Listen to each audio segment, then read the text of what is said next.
Hello friends, welcome back to my channel. दोस्तों, आज के इस वीडियो में आपको वैभव लक्ष्मी माता की पूजा विधि और व्रत की पूरी विधि करके दिखाऊंगी और बताऊंगी। घर में सुख समृद्धि और ऐश्वर्य के लिए माता वैभव लक्ष्मी की कृपा प्राप्त करने के लिए वैभव लक्ष्मी के व्रत एवं पूजन किए जाते हैं। वैभव लक्ष्मी माता का व्रत शुक्रवार के दिन किया जाता है, तो आप शुक्ल पक्ष के किसी भी शुक्रवार के दिन से कर सकते हैं।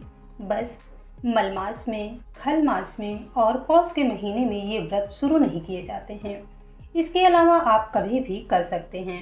माता वैभव लक्ष्मी की पूजा शाम के समय यानी प्रदोष काल में किया जाता है। तो जब आप शुक्रवार को व्रत करें तो सुबह ब्रह्म मुहूर्त में उठकर स्नान से निवृत्त होकर शुद्ध लाल वस्त्र धारण करें।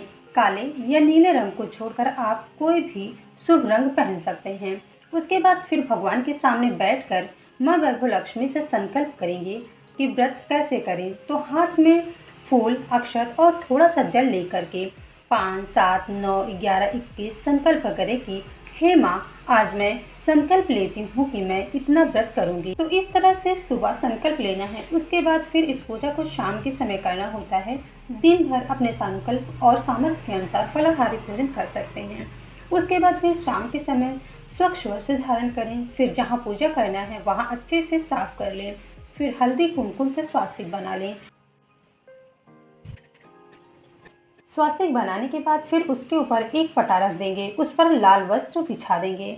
उसके बाद फिर एक कलश लेंगे, उस पर कलावा बांध देंगे और कुमकुम से या फिर रोली से स्वास्तिक बना देंगे। इसके बाद फिर चावल से अष्टदल कमल बना लेंगे।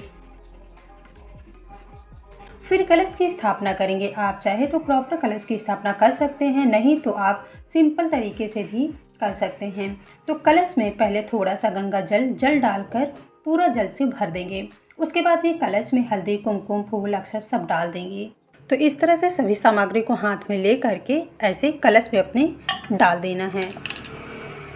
फिर कलश को कलश के स्थान पर ऐसे रख देंगे। उसके बाद फिर इस तरह से पूर्ण पात्र में थोड़ा सा फूल रख करके कुछ सोने के आभूषण आपको ऐसे अपनी पूजा में रख लेना है, क्योंकि लक्ष्मी मैया की पूजा में सोने के आभूषणों की भी पूजा की जाती है। उसके बाद फिर थोड़ा सा अक्षत लेंगे। अक्षत लेकर के फिर गणेश जी को स्थापित कर देंगे। अगर आपके पास गणेश जी की मूर्ति है तो आप गणेश जी की मूर्ति स्थापित कर दें। अगर नहीं है या फिर मंदिर में रखी है तो आप सुपारी लेकर के भी एक गणेश जी की स्थापना करके भी उनकी पूजा कर सकते हैं। तो इस तरह से गणेश जी को स्थापित कर देंगे। उसके बाद फिर हाथ में थोड़ा सा फूल और अक्षत लेकर के फिर लक्ष्मी मैया की मूर्ति को भी स्थापित करना है। तो इस तरह से लक्ष्मी मैया को स्थापित कर देना है ऐसे अपनी पूजा में। क्योंकि वैभव लक्ष्मी मैया की पूजा है तो आपको लक्ष्मी मैया की मूर्ति को स्थापित कर देना है। अपने जो भी अपने मंदिर में आप पूजा करते हैं वही मूर्ति आपको अपनी पूजा में ला करके लक्ष्मी मैया की पूजा के लिए रख लेना है। उसके बाद फिर हाथ में थोड़ा सा अक्षत लेकर के अगर आपके पास श्री यंत्र है उसे भी अपनी पूजा के पास ज़रूर रख लें। तो इस तरह से आपको अपनी पूजा में श्री यंत्र रख लेना है। और अगर आपके पास वैभव लक्ष्मी की व्रत कथा की बुक है तो आप उसे भी अपनी पूजा में ऐसे रख लें। उसके बाद फिर थोड़ा सा चावल का आसन देकर धूप दीप प्रज्वलित कर देंगे और फिर पूजा प्रारंभ कर देंगे। इस तरह से आपको दीप प्रज्वलित कर देना है। उसके बाद फिर आचमनी से में जल लेकर के आपको सब जगह से सबको पवित्र कर देना है और अपने ऊपर भी ऐसे पवित्र कर लेना अपने आप को भी। उसके बाद फिर हाथ में थोड़ा सा फूल अक्षत ले करके सभी देवी देवताओं को आपको आवाहन करना है। हे कलश के सभी देवी देवता, हे लक्ष्मी मैया, हे भगवान, आप हमारी पूजा में आएँ और हमारी पूजा को स्वीकार करें। इस तरह से आपको सभी भगवान का आवाहन कर लेना है। और फिर हाथ में जो फूल अक्षत आपने लिया उसे लक्ष्मी मैया के चरणों में से चढ़ा देना है। उसके बाद फिर सबको वस्त्र स्वरूप कलावा अर्पित कर देंगे। गणेश जी को, लक्ष्मी मैया को, कलश देव को, सबको ऐसे वस्त्र स्वरूप कलावा अर्पित कर देंगे।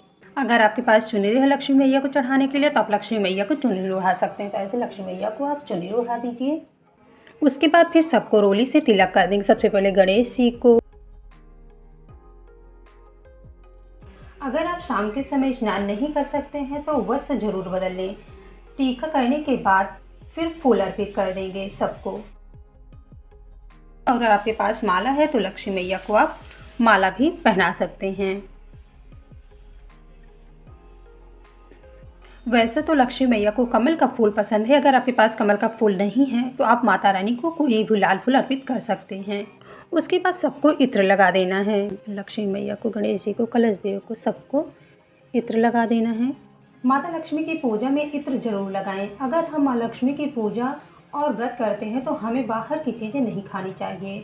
और जब तक आप व्रत रखें तब तक कोशिश करें कि किसी और के घर ना जाएं और न ही पानी ग्रहण करें। अपने घर पर ही रहकर ही व्रत करें और उसका उद्यापन करें। इसके बाद माँ को केसर युक्त भोग अर्पित करें। माँ को खीर का भोग जरूर लगाना चाहिए। अगर आपके पास कोई मौसमी फल है तो माँ को मौसमी फल का भी भोग जरूर लगाएं। अगर आपके पास है तो नहीं है तो कोई बात नहीं। और अगर आपके पास मिठाई है तो मिठाई का भोग जरूर लगाएं। लेकिन खीर का भोग आपको वैभव लक्ष्मी माँ की पूजा में खीर का भोग जरूर लगाना चाहिए, क्योंकि माँ को खीर अत्यधिक प्रिय है। तो माँ को खीर का भोग जरूर लगाएं।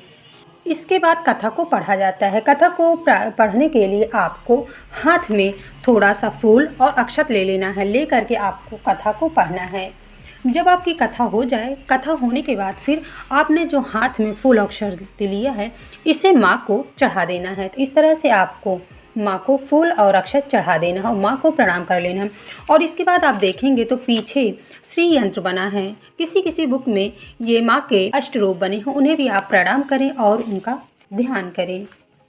तो इस तरह से कथा को पढ़ने के बाद फिर से कथा की बुक को आपको यथास्थान रख देना है।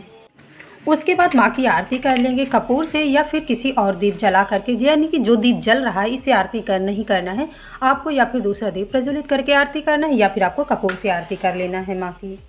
तो इस तरह से कपूर जला करके आरती कर लेना है। माँ से क्षमा प्रार्थना जरूर कर लेना है। जब पूजा हो जाए तो परिवार के सभी सदस्य को प्रसाद बांट दें, बाहर के लोगों को नाक दें। घर के ही सभी सदस्य को ग्रहण करना होता है। उसके बाद फिर शाम को मीठा भोजन कर सकते हैं।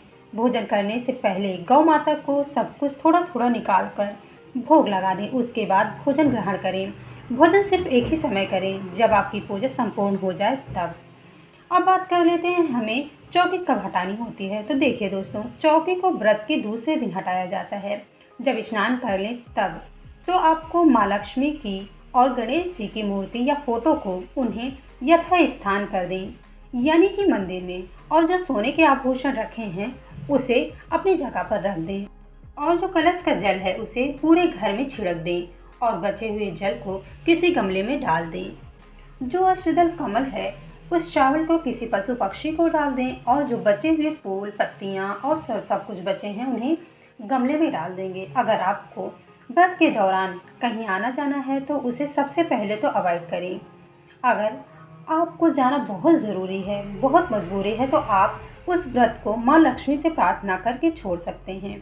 और अगर आपको रहना भी है व्रत और जाना भी बहुत ज़रूरी है, आपको व्रत छोड़ने का मन भी नहीं कर रहा है, तो आप उस व्रत को रख लें, लेकिन उसे गिने ना। इस व्रत को तभी गिना जाता है जब आप पूरे विधि विधान से व्रत को करते हैं तब। और अगर घर में सूतक पातक जैसे कोई दिक्कत हो जाती है तो व्रत खंडित हो जाता है। तो इस तरह से आपको फिर से व्रत शुरू करना होता है दूसरे सिरे से। और अगर पीरियड आ जाता है तो व्रत को करें ही नहीं। और अगर आपका मन नहीं मानता है, आप व्रत कर रहे हैं, तो उसे गिने ना। तो इस तरह से आपको पूजा कर लेना चाहिए और इस तरह से आपको माँ लक्ष्मी से प्रार्थना कर लेना है। दोस्तों, अगर मैं इस वीडियो में व्रत कथा को पढ़ते तो वीडियो लंबा हो जाता है, इसलिए मैं पूजा विधि करके दिखाई हूँ। और अगर आपको वीडियो पसंद आता है तो वीडियो को लाइक करें, चैनल को सब्सक्राइब करें और जितना ज़्यादा से ज़्यादा हो सके शेयर करें। Thank you.